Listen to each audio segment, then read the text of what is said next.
You guys are already in love. You guys are married. Why do you have to take a trip without kids?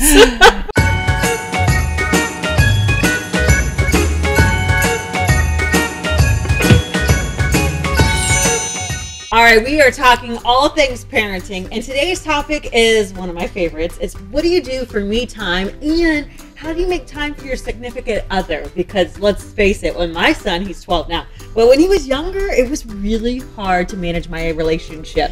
So first question, hot off the press, what do you do for yourself? What is your me time? Oh, well, for me, Yeah. I spend a lot of time in my prayer closet. Okay. That is something that works for me. So tell me about this prayer closet. Just a space that is in my closet that's just dedicated for me to have prayer time and time with God. And so, and it's so important. I try and start my day like that. And so that's just me and him by ourselves. And that relaxes me as well. But another thing that I do is I'll go to the movies by myself. Really? Wow. You do it? Yes. Yes. That is I'll just go to the awesome. movie. Yes, I tune everybody else out. I just go, and if it's something that makes me, typically it has to be something that makes me laugh. Yeah. You know, something happy. inspirational. So that works for me too, because it helps to refuel. Okay, I love the prayer closet and the movies. What about you? What do you do? I like to watch soaps. Okay. Hey, soaps are good. I'd rather have drama on TV than in real life. Yes, so that's why I like it. I don't know, there's something about the soaps that make me just sit there and I just forget about everything else. Because the storyline is so good, right? So Sucks you it's in. so engrossing. I'm like, yeah. So that's my me time in the night from at least starting from 8:30. My kids are not supposed to come to my room. What about you? What do you like to do for your me time? You know, I had to really like slim it down and think about when do I have time to myself, and it could be as much as getting in the shower, listening to music. Oh, that yeah, could be that's my a good me point. time. Driving, listening to music on the radio, picking up the kids from school. That could be me time. Yes. Little things in between the kids is, you know, from getting this one place to another or one activity to another, that can be considered as our me time. So I try to take advantage of it. Maybe I'll go and get a nice Slurpee. Oh, yeah. To enjoy my car ride, or you know. Music. And another thing I find myself doing that's relaxing is being on social media, Really? checking my Facebook You or see my. that's relaxing? It is relaxing. It kind of just clears my brain. It's my Yeah. chance to kind of like separate myself from being a mom and laugh at the funny little videos. You know what? The and Facebook videos are actually good time where you could just think about the videos. it rather is. than the You can post, actually right? get lost Yeah. in the Yes. videos. So you brought up a good point. This is a life lesson I've tried to learn. When you're on a date with your significant other, they say you're not really supposed to talk about your children. Like, I know. not let it dominate your conversation because you need to make a That's connection. impossible. Yes. What are your thoughts on that? Impossible? Lala? I don't know. If we do get a date night out, we will say we're not going to talk about the kids tonight. But as soon as we sit down, here come a text from one of the kids. We're talking about the kids. Oh, you know, this happened at the kids' school, or this happened. It's like common nature for us to talk about our kids when we're together. Pattern. And it's kind of like updating one another. Like he'll tell me something that I didn't know, and I'll tell him something that he didn't know. You know, I don't know. It's I have kind of found a solution to this, Ooh, and what it's is it? working for like last 2-3 years. Is my husband and I go out for lunch dates. Okay, Only that's for nice. 1.5 hours, and in that date we just talk about each another. And Oh, we have yeah. made sure that we'll not talk about skin unless we get a text. Yeah.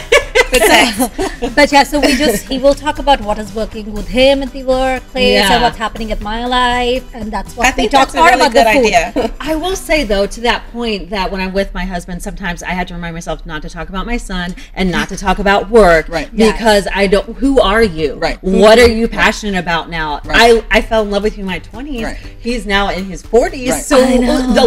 a lot of things change. Do you So- find yourself trying to stop, like starting to talk about the kids Oh, when you're yeah. on date, and then you have to stop and like, let me stop because I told myself I'm not going to do it. I think it's important to decide, you know, well, okay, we can talk about the kids for a little bit, Yeah. but this is our time Yes, together. talk about so one we another. definitely try not to let it dominate our dinner time, because I want to make sure that he feels that I'm in tune with him and that I'm paying attention to him. What do you enjoy talking about at date night? Okay, what do I enjoy talking about? Usually it'll be like, okay, so what's going on with your personal life as far as what do you want to do? What are some things like vacation? What are our relationship goals? Because sometimes you can wake up and you're like, I'm in bed with a stranger. You know, like what's going on in your life? Are you depressed? I noticed you're watching a lot of TV lately, or those kind of things. Because life is so busy, right? So you hardly, and that's a good thing when you realize it. Are you sleeping with a stranger? Because we hardly have the time to talk or connect, right? So that's very important. So it's after 12 years that my husband and I are going to take a trip without kids. Oh, that's really nice. So we're going to London and Paris and Scotland. Nice. So we told our kids, and my 7-year-old comes to me, and he says, "Mom, you guys are already in love. You guys are married.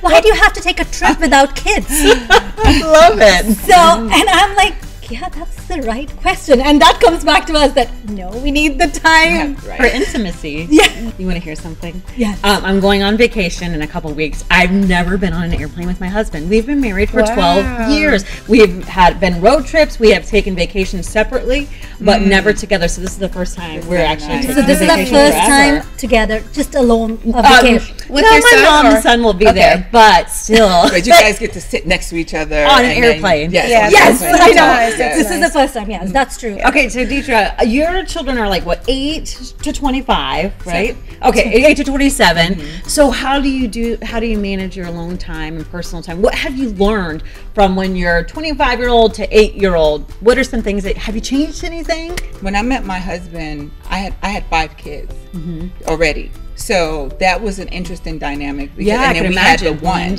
and he was amazing with my kids, just awesome. But I still had to make time for him. And we had kids. 5 small kids.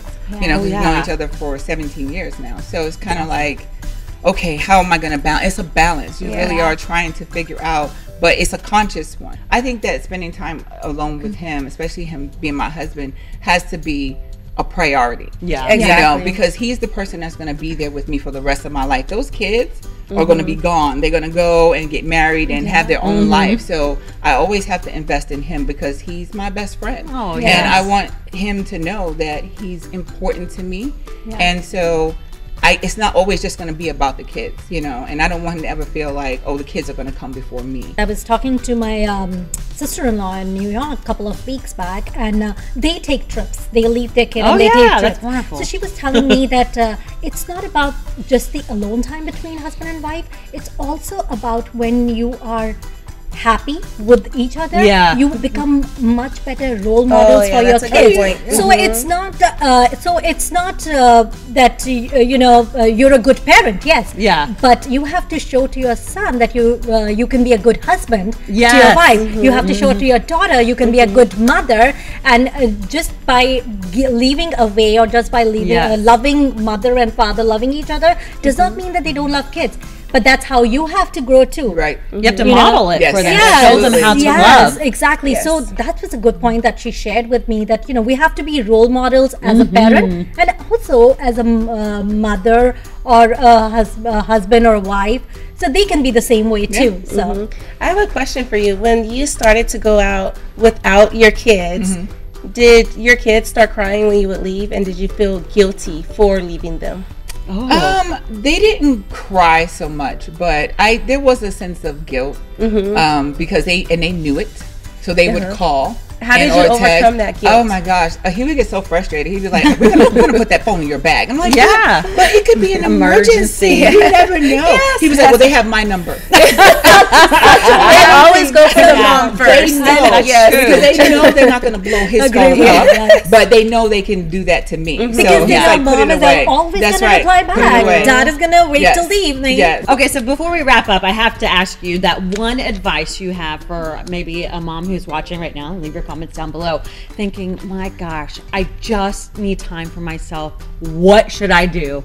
Do you have an idea that you can give them on what you should do? I'll start. I just take a bath, and then in my bath I watch TV. That's what I do. It doesn't cost money. It is free, and that means it's for me. But what about you guys? I feel like the best way for me, in my opinion, if you need me time and you don't have a babysitter and someone to watch your kids while you go out and do something, or you can't get out the house, or you don't have the funds to have me time, the best thing is to just stay up at night after you put the kids to bed and just relax. Take a moment to breathe. Yep. Enjoy the peace and quiet. That's, clear your thoughts, clear your mind. Make a list for a goal for yourself and check it out. So prioritize yourself, and that in that little time you can do a lot. It's true. Yeah. All right, your last little golden nugget for someone who's watching, which they take away. I totally agree with what Ashley said, and also I think with the babysitter, I know it's really hard. So either have parents or take turns with your friends. Oh, that's a good one. Because that's how it's a community that will raise kids, right? Yeah. So you take turns with your friends. You can have a friend take care of your kids, and then you take care of their kids. So that way you will feel safe. Yeah. Because you know them. Or do like me, have your parents come in to take care of kids, and then you take a trip with your husband. So, okay, and for you, the golden nugget for everybody that's watching, what should they do? Drum roll. No pressure. I would definitely say that you have to prioritize. You have to set boundaries and let your kids know, okay, so I'm going to carve out this little bit of time, even if it's an hour. Okay, and let your kids know, I'm going in my bedroom, don't knock on my door. Oh, okay, this is me time, this is something I'm going to do. Because they say, when we fly, they tell the parents to put the mask on first and then put it on your child. And initially you're thinking, no, I'm going to put it on my baby first. Yes. But if you pass out after you put it on your baby, then what? So you have to think about that and do that for yourself and say, okay, well, I'm going to take this time, because ultimately it's not just about taking the time. The time is for you to get that time to regroup. So that way you can be the best parent and the best mom that you can be to them. You take that time for yourself every single day. Make it a priority. And I think if you're happy is when you can make others happy. So it's very important to have that self-care time, and you feel good, and you'll be able to make everybody feel good. And they could tell when their mom is feeling good too, and when their mom is on the edge. So it kind of your emotions and your feelings reflect onto how they're going to feel and project it. And of course, yes. I'm just saying that when you were saying that don't knock at the door, I have told my kids that it's my timeout time. So it's my timeout, so you're not coming to my door. When I am ready, I will come out. I wish that worked for my kids. They will knock, the dog will knock. But you can set it that way. You can set it that way. I would say that spend your time that you do get with positive things that you can fill yourself with, because it will help you in the long run. I love it. Yes, that's a really good point. I like that. So we're leaving with protect your mind. Yes. And we're also making it a priority. It's not I should do this, I must do this. So where do I go from there? All right. Well, I love it. Leave your comments down below. We'd love to chat with you. I know we'll all get into the YouTube link too and talk to people and have more conversations. I'm thinking the next one should definitely be about motherhood and self-image. What do you guys think? Yes. Self-image, yes. That's awesome. Thank you guys for joining today.